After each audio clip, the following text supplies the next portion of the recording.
Welcome back, everybody. We're here today with a brand new Friday review. So glad you could join me here today on the show. We've got 2 product reviews, 2 research studies, and one of the longest lived American ever, plus a podcast recap for the week, and so much more. All right, let's dive right into the show. I always love to give you the latest and the greatest updates from this week in particular. And one of the things that I wanted you to know that couldn't be more excited about is the Reimagining Health Summit that we are working on for this coming October. This is a community event. Again, I couldn't be more excited to actually join the community together for maybe the first time. Again, I know we've done IHP-based events, but the entire podcast-based community, and gather together, meet in person, share some meals together. We have 16 talks over 2 days, and it's called the Reimagining Health Summit.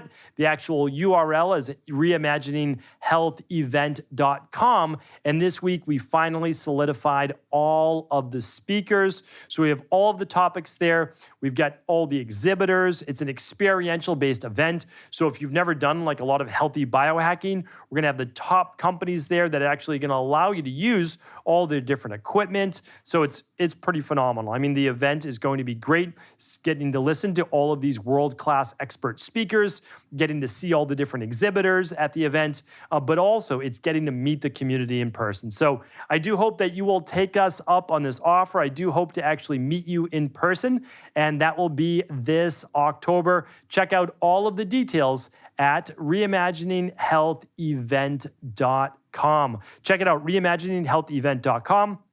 All right, what's going on over at EquiLife? Well, this week at EquiLife, it is the continuation and end of our semi-annual sale. This is the only 2 times of the year where we are actually on sale site-wide up to 30% off. That means up to 30% off at-home lab testing, at all of our different wellness protocols, like our brand new, you can't see it behind me, but the heavy metal detox, the Pro detox, we have the intestinal cleanse, we have the functional medicine detox, we have all the different protocols, plus your everyday favorites that you love, up to 30% off right now while supplies last all this week. Head on over to stevencabral.com/shop for all of those details. All right, podcast recap for the week. This was a fun week on the show. I hope that you enjoyed it as well. We got a lot of feedback, a lot of great feedback in the comments and on YouTube. So we appreciate all of the new subscribers on YouTube. The channel is growing every single week. We'd love to see that because for me, I love to be able to teach on video, and we're going to start to do more shorts. So just quick 1-minute, 2-minute videos from some of these clips. As well as individual videos that we will only post to YouTube. So if you're not a subscriber over on YouTube, I can't recommend it enough. It's just my name, Steven Cabral. That's Steven with a PH. You will find every day a brand new show, a brand new video. Again, we'd love you to subscribe and, of course, share the show. So this week on the show this is a great quote by Dr. Bruce Lipton. Bruce Lipton was a virtual mentor of mine, and he's been that for now going back 15 years, maybe a little bit longer. When I first read his book, The Biology of Belief, that's not a book review this week, but I will absolutely recommend it. It's called The Biology of Belief by Dr. Bruce Lipton. Brilliant guy, really kind soul, and I quoted his quote, which I love, and maybe he wasn't the first one to say it, but I love giving credit, at least by who I heard it from, and that is, worrying is praying for what you don't want. Think about that. When you worry, you're praying for what you don't want because it's what you're focused on. This is an amazing topic. I hope you'll check it out. That was episode 2719. On 2720 was adding this to your coffee to make it healthier, meaning if you add this one little amino acid to your coffee, could you make your coffee even healthier? Well, if you're someone with anxiety or worry or jitters or accelerated heart rate, you might want to check it out. That was episode 2720. 2721 is berberine better than pharma drugs? We'll probably talk a lot more about berberine. I know it's a popular topic. Obviously, this herb's been around for a long, long time, right? And what I want to share with you, though, is there's always ebbs and flows in this natural health industry, but it is a fantastic product that you can use. I actually gave you the different dosages on the show, what the scientific research shows, and I'm happy to do follow-ups, so always leave what you're interested in the comments below, and I will definitely do follow-up shows as well.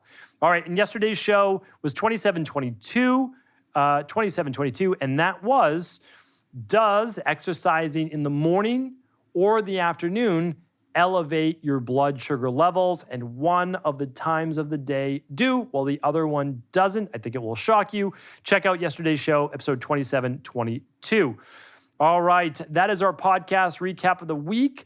I have a brand new product to share with you. I've actually waited about 4 years to bring you this, legitimately. I've talked about them on the show, but there has not been a single pair of these that have ever fit my body.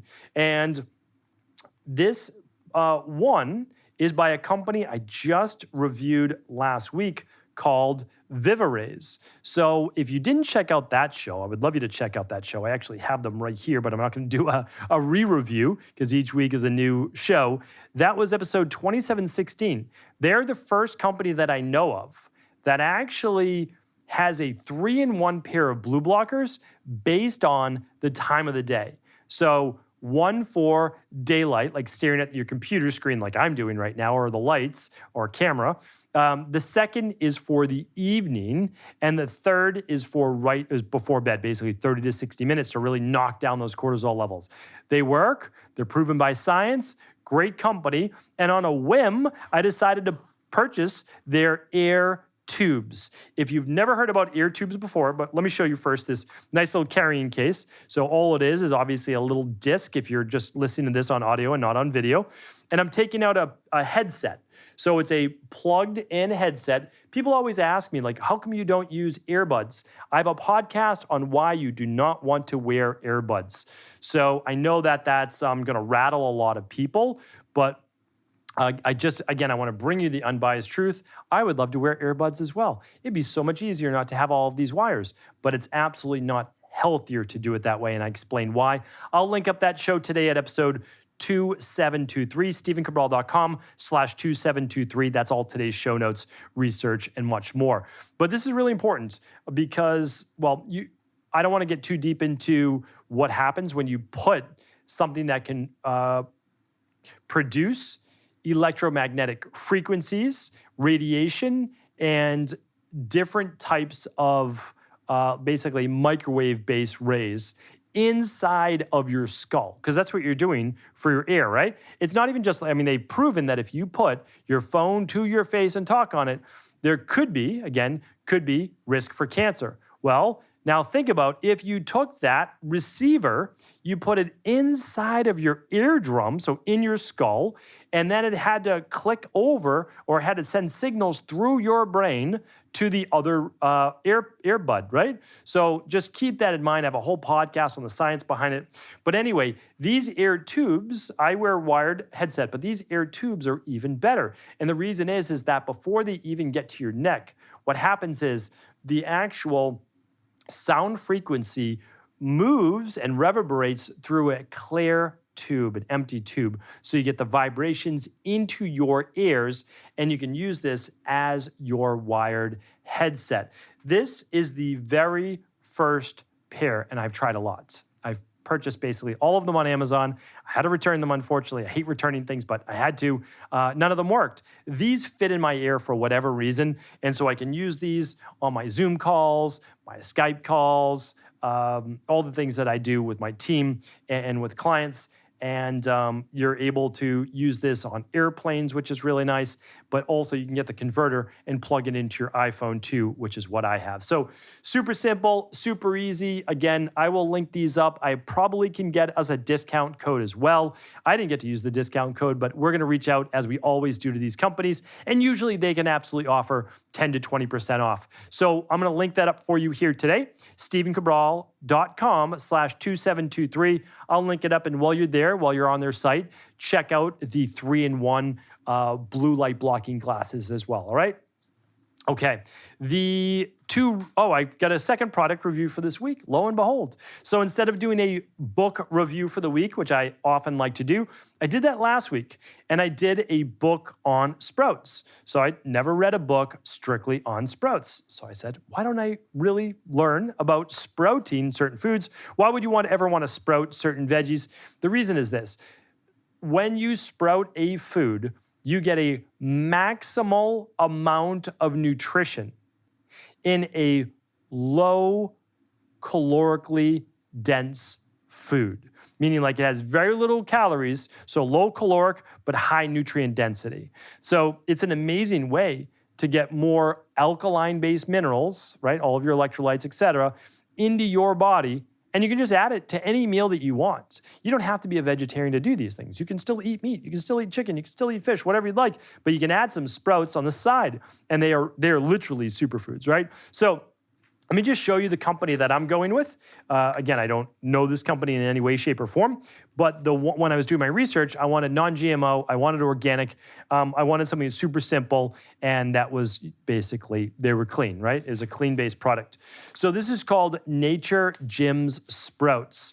I have broccoli seeds right here. So for people who don't even love broccoli, you can have these broccoli seeds. And what they do is they sprout up in just 5 days' time. So again, this is super simple. You don't need to be a botanist, right, or a gardener.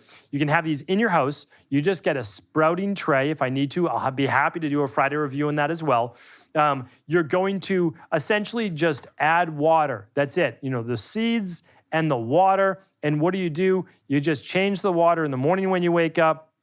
If you can, change it at lunch, and then change it before bed. That's all you're doing, and you're doing that for 3 to 5 days. That's basically it. It gets sunlight for the second half of the 2 or 3 days, and not so much the first. It's not difficult to sprout seeds. It's really not. And then you can add these to all of your dishes, and it's really great if you have kids. You can help them. They can be a part of the process, and they get to actually eat what they grow. And even if you mess up, it's hard to mess up doing this, but you can just start again, and they grow in, again, 5 days. So I have the broccoli seeds right here. Obviously, broccoli is super nutritious, but also keep in mind, it has a large amount of sulforaphane. And the last part I want to add is for people that have digestive-based issues, they could actually do really well with sprouting these seeds, making it even more easier to digest. Just remove that little hull at the end. And then there's another mix that I'm going to link up, and it's their salad mix. So this one's alfalfa, radish, broccoli, and clover. So it's essentially a 4-in-1. If you want a little bit more of a mixture, then you can get a nice mixture. This is all blended together, so you get a little bit of alfalfa, a little bit of broccoli, a little bit of clover, and a little bit of the radish all popping up. So again, super easy, super simple, fun for the whole family, no doubt about it, and I do believe that you'll consider yourself a botanist in just about 5 days' time. So what I'd love, though, from the community, since I've sprouted seeds before. I'm by no means an expert in any way, shape, or form. I would love to get your feedback, and please do share your favorite brands of sproutable-based seeds. You can just leave that in the comments below. I would love to hear from you. I'm going to be checking out additional brands as well. I'll link up the Nature's Jim's Sprouts today. But again, I want to hear from you. I want to learn from you as well as to what your favorite sprouting-based seeds are. And if you have any tricks, I'd like to hear about those as well. We'll certainly give up updates in the future. Okay, we've got some research studies for you here today. I always love to be able to bring you two. We're going to end with a fun one. And this first one's, I don't know, I'm someone who loves research. I think it's pretty interesting as well. So this one was out of, let's see, it's a study on over 11,000 adults over 30 years of age. And this was done at the Laboratory of Cardiovascular Regenerative Medicine and the National Heart, Lung, and Blood Institute, along with the National Institutes for Health. And this was done in Bethesda, Maryland, published in eBiomedicine. So big study. Interesting. I want to share this with you. And here's why I want to share it with you. I always find research studies based on what's going on in the popular culture today. Right now, electrolytes are big. I'm a fan of electrolytes. I think they're fantastic. I try to get as many as I can from whole food, and maybe I'll get some from nutritional supplements. I try to get a little bit from my squeeze of lime every day and a pinch of sea salt. That's how I get my potassium, my sodium in there as well. But a lot of people now, again, it's this mindset that if a little is good, a lot must be better. And they're taking in like 5,000 to 10,000 milligrams of sodium every day. The average limit, is typically around 2,400 milligrams or so for sodium. I'm not saying that you can't get more, especially if you sweat a lot, all of that, but we just have to be careful because it's like fasting, it's like exercise, it's like anything else. Some is good. More is not better, right? More is only better if you need more. And this study, again, this proves this out. So, okay, having too little water in the body leads to having unhealthy levels of blood sodium. The normal range for sodium is 135 milliequivalents per liter to 146 milliequivalents per liter. Adults with sodium levels above the normal range had 50% higher risk of being biologically older than their chronological age.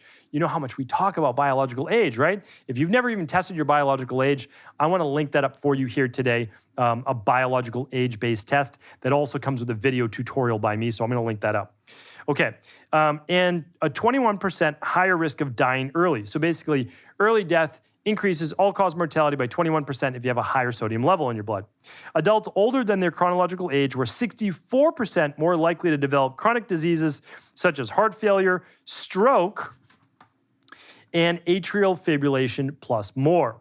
Blood level of sodium is influenced by liquid intake from water and fruits and vegetables that are higher in water content. The National Academy of Medicine recommends that women aim for 9 cups of water daily, men 12.5 cups, some of which can come from fruits, vegetables, and soups. Okay, that was their synopsis. Let's get a little bit deeper than that. So, basically the study is saying this. People are underhydrated and over-salted, which I agree with, right? And they have to be careful with that last recommendation of soups. When you look at your average can or bottle or whatever jar of soup, it is one of the highest sodium containing foods in the entire world. So I think that was a little bit of an oversight on my part, right? Yes, it's liquid. Yes, it's water, but it's super high in sodium. So I think we have to take that away. The fruit, the smoothies, all of that is great. I've got one right here. And the reason why that's great is that it's water. Fruit is about 90% water, but it's also higher in potassium usually as well. Potassium balances sodium and it balances healthy blood pressure. So really what we're talking about is, yes, you can add more salt to your diet. Hopefully it's not table salt. Hopefully it's more like Himalayan or Celtic or Redmond's real salt. Hopefully it's one of those, maybe even some rock salt. But what I want to share with you is this, is that you can't add more unless you're getting your hydration levels up. Most people I know are not drinking the 9 to 12.5 cups of water per day. I always give you the general recommendation, about half your body weight in ounces of water per day.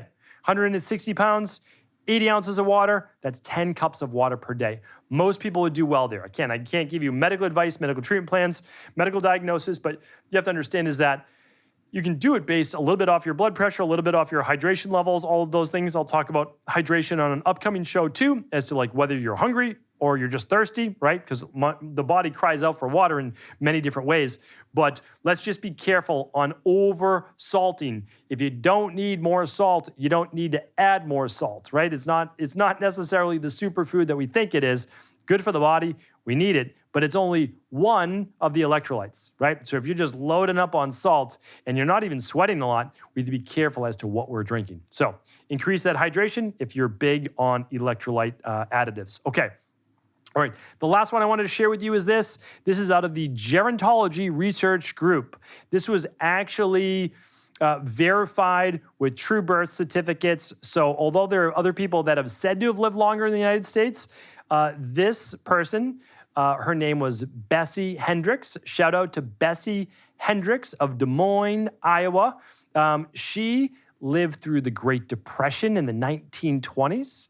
She lived through World War I, World War II, all of the wars that have passed since then. She's seen great things go on in the world. She's seen horrific things go on in the world. She passed away at 115 years old, now known as the oldest adult on record for the United States. There are others over in Japan and other places around the world that have lived into their 120s and beyond. Some say even longer in China and other places, but at least on record. So shout out, fun way to end the show. Thank you, Gerontology Research Group, for recognizing Bessie Hendricks of Des Moines, Iowa, as the longest living American on record. This is something that near and dear to my heart. I'm teaching a lot of this at High Performance Health, but I just love to be able to see that even without all the health tech and all the technologies that, we have these amazing individuals who well past the 100 years mark. So hopefully this show has been helpful. Thanks so much, everyone. I will link up all of the research, all the product reviews, and much more at today's show notes, stephencabral.com/2723. Have an amazing weekend. I'll be back tomorrow answering our community's questions. Thanks so much for tuning into today's show. Before you go, don't forget to hit that subscribe button. I want to make sure that you're getting our daily content, not missing out on anything. Functional medicine, wellness, weight gain, weight loss, anti-aging, living longer, stronger, and all of the most cutting-edge research. And if there's any topics you want to hear, feel free to leave them in the comments below. Take care.